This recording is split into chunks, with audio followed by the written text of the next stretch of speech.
What does Marx say? Marx says is that religion is the opiate of the people. Religion is the great evil of the world. Religion creates false consciousness. Therefore, we must destroy all religion. Right? And if religion is destroyed, what is left? The only thing that is left is money. Okay? Now, nationalism. Communism is international. Right? Workers of the world unite. So nationalism is also bad. We want to unite as a world. All workers unite. The class consciousness is more important than national identity. Right? Now, democracy. No. This is bad too. Right? Because workers cannot defend their rights. Workers have false consciousness. Workers have been brainwashed by the capitalists in school, in the media, by the internet, by Hollywood, okay? Therefore, a vanguard, the party, must lead the people into socialism. All right?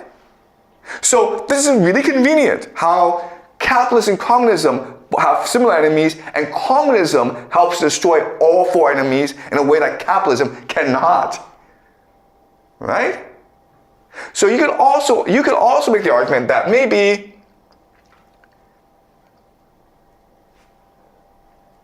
communism was a weapon or a virus created by capitalism in order to conquer the world. In order to destroy the world so that capitalism can spread throughout the world. And China is an example of this, right? Think about the Cultural Revolution that destroyed religion, that destroyed tradition, that destroyed cultural identity. And what happened after the Cultural Revolution? China became capitalist, and it became hyper-capitalistic. China had the fastest economic growth rate in the world. How did that happen? Okay? So I'm not saying this is true, I'm saying like, this is something for us to think about. All right? All right. So let us now think about this. And again, this is all just speculation on my part, okay? I don't really know. I'm saying like, why is this happening? Why is this the correlation? Right? All right. So an example is Karl Marx. And Karl Marx, of course, is the founder of communism. And the history of Karl Marx is like really, really strange. So, for example, he is a German citizen, but he spent all his time in Britain. He was exiled from Germany because he advocated for a world revolution. So he went to Britain. But Britain is also a capitalistic country.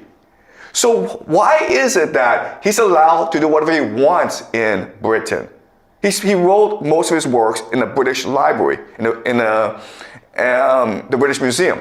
So why did the British authorities allow him to do that? Okay, that's a question for us, right? Britain is the most capitalist country in the world at this time, in the 19th century. And Britain basically allowed Marx to live there and do whatever he wants. Okay, that's strange. Number two is Karl Marx. Where did he get his money from, okay? So Karl Marx, actually his wife is a German aristocrat. So she's used to luxury. But Karl Marx never made any money in his life, right? If he writes these works, the Communist Manifesto, that's Capital, no one's gonna read them. They don't sell, right? So he's not a wealthy person. But we know for a fact that he actually lived a very good life. Okay? He wasn't an aristocrat, he wasn't wealthy, but he was middle class. His kids went to private school, they had a nice house in Britain. So the question is, where did he get his money from? Well, what they say is he got his money from his partner, Fridriha Engelsa. And where did Fridriha Engelsa get his money from? Well, his father was a capitalist, an industrialist. So here's a question for you. Why would his father, who is a very wealthy person, give Engels a lot of money to give to Marx? And Marx is calling for a world revolution to destroy the capitalists. Why would they do that? Okay, that's kind of strange. And the third thing is that at this time, socialism was the most dominant ideology for many reasons. Okay, and the idea of socialism is that it will evolve naturally. Okay? But Marx says, no, we cannot allow it to evolve naturally. It will not evolve naturally. We need a revolution. Okay? We need a world revolution. All right? So that's a question for us. Why would he say this? Okay? So let's look at what socialism is, and then let's look at what communism is. Okay? Let's look at socialism. All right, the idea of socialism is pretty simple. All right, so before you had a feudal society, and then it became industrial. Because it becomes industrial, you have lots and lots of workers. Okay? And you have capitalists. The problem, though, is that capitalism exploits labor. It makes people very unhappy. Okay, so the workers want change.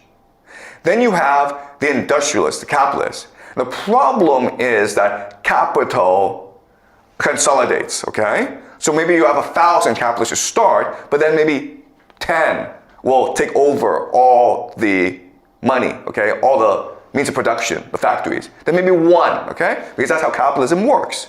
It consolidates, which means that eventually the capitalists will turn against capitalism as well, okay? And because of democracy, because people can vote, they can then together affect political change. And this will lead to socialism. And what is socialism? Socialism is just a redistribution of wealth. Okay? A redistribution of wealth. Now, let's, for the sake of simplicity, say there are three classes, okay? You have the rich, you have the middle class, and you have the poor. Okay? Right? So all redistribution is doing is taking the money from the rich and giving it to the poor. You understand? But because of this, what happens is the middle class improves in status and power. Okay? So if you look at the system, you would think, okay, look, the poor want this system because they have more money, they have more equality, but also the people who really want the system are the middle class, because it means that over time they have more power and status than the rich, right? And this is a pretty powerful coalition. And that's why socialists believe that over time, this is a natural evolution. And this is true for most of human history, right? So think of after World War II, Europe didn't become communist, it didn't become capitalist, it became socialist. It had a very strong welfare system, okay? So just the natural course of human history, socialism will become inevitable. Okay, does that make sense to you guys? Okay, because this is the majority of people. But Marx had problems with this, okay?